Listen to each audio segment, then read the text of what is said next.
ახალგაზრდა ხელოვანთა კონკურსი ეგუარტი დასრულდა. კონკურსში, რომელიც პროზაში, პოეზიასა და ფოტოგრაფიაში ჩატარდა, ქვეყნის ყველა რეგიონში მცხოვრები ახალგაზრდები მონაწილეობდნენ. ჟიურის წევრებმა გამარჯვებულებს სხვადასხვა კატეგორიაში გამოავლინეს.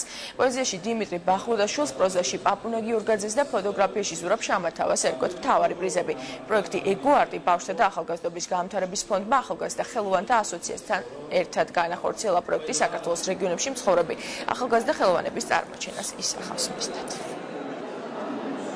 პოეზიაში საკმაოდ კარგი და ძლიერი ნაკადი მოვიდა.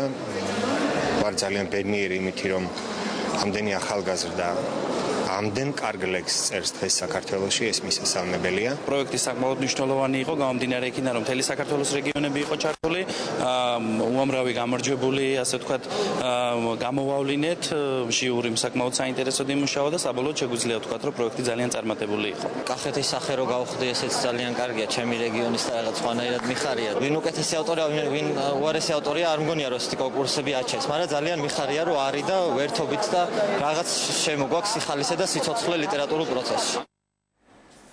ფესტივალი ხუთი ვეგას დაჯილდოება გაიმართა მოზარდ მაყურებელთა თეატრში.